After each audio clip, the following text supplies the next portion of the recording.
నమస్కారం చేయండి స్వామివారికి చెప్పండి.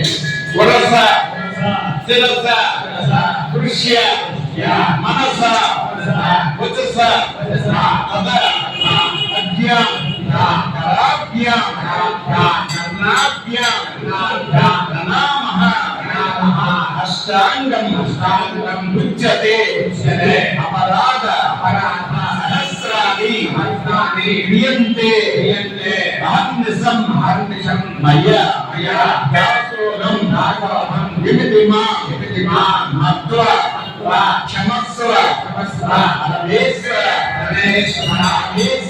పరమేశ్వరి శ్రీ మహాలక్ష్మి మహాకాళి మహాసరస్వతి విశక్తి స్వరూపిణి ఆమ్రవణ సంభవ శ్రీ మావుళ్ళమ్మ దేవత ఉద్దేశ్య శ్రీ జగద్గురు ఆది శంకరాచార్య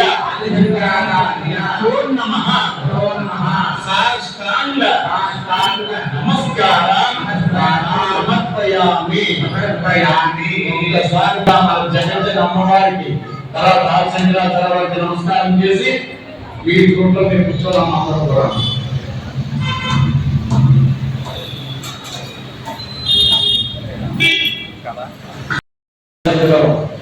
ఈ కార్యక్రమం జరుగుతూ ఉంటుంది.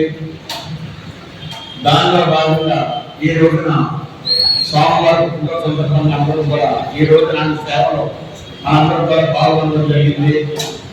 అలాగే మనం ప్రతి ఇక్కడే కాదు ఏ దేవాలయంలో అయినా సరే వైదిక కార్యక్రమం జరుగుతుందంటే దాని కారకులు జగద్గురు ఆది శంకరాచార్య వారు.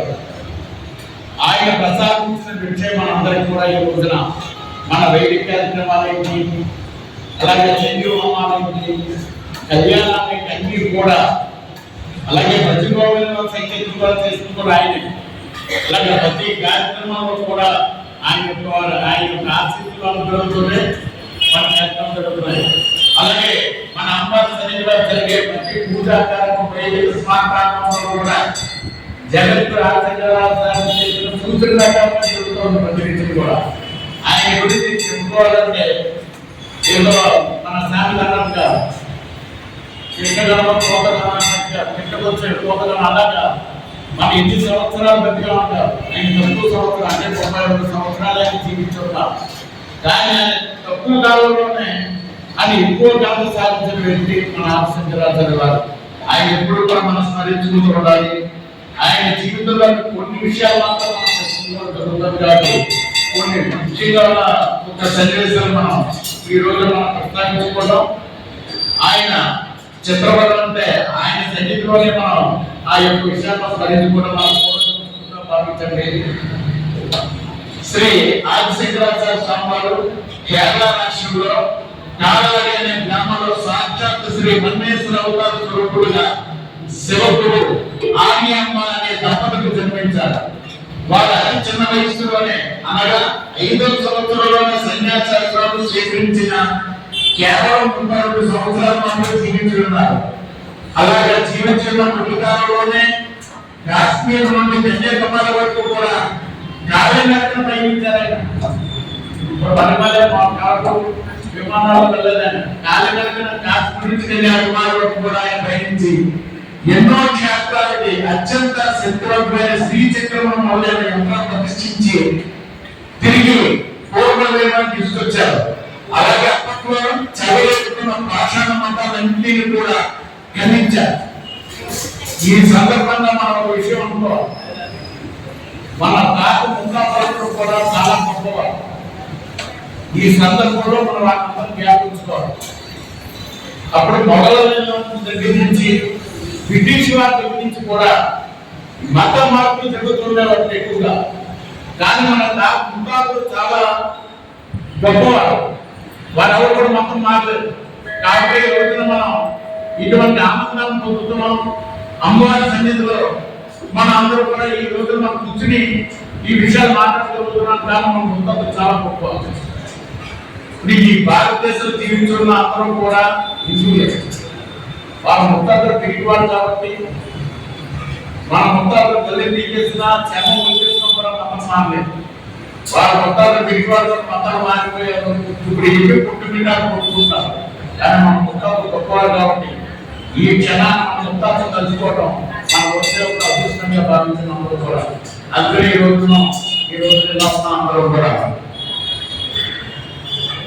పాషాణ మంత్రాన్ని కూడా సిద్ధించి అద్వైత సిద్ధాంతం భారతదేశంలో స్థాపించి వైదిక సిద్ధాంతాన్ని అనుసరించి షణ్మత స్థాపన చేసి జగద్గురుగా ప్రసిద్ధి పొందారు.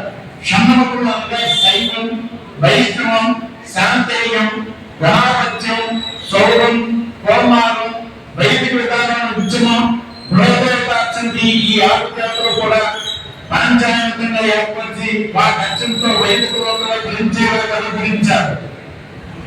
శ్రీ ఆదిశంకర వారు యొక్క 4 శిష్యులను భారతదేశాన్ని 4 దిక్కులను స్థాపించి ఒకటి తూర్పు అంటే తూర్పు గోవర్ధన పీఠం పూరిలో, దక్షిణాన శారదా పీఠం శృంగేరి, పరమరాన ద్వారకా పీఠం ద్వారక, ఉత్తరాన జ్యోతిష పీఠం బద్రీనాథ్ నన్ను స్థాపించి భారతదేశానికి చతుర్మాన్య పీఠముల ద్వారా ఆస్తిక జనులకు వ్యవసాయంలో బ్రహ్మసూత్రములు వాటి భాష్యము అనేకమైన సంకల్పం చేత వేద ధర్మాన్ని ఈ రోజు కూడా కాపాడుతున్నారు.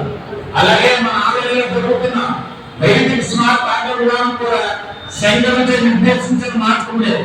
అటువంటి శంకర జయంతిని మన ప్రతి సంవత్సరం కూడా జరుపుకుని వారి మార్గంలో మనందరం నడుస్తూ ధరించాలని, అలాగే జగత్తని శ్రీ మహాలక్ష్మి మహాకాళి మహాసరస్వతి అయిన మన మావుడు వారి అనుగ్రహంతో భక్తులందరూ కూడా సుఖ సంతోషంతో వర్తులాలని కోరుతూ జై మాలమ్మ, జై జై మాలమ్మ.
విద్యా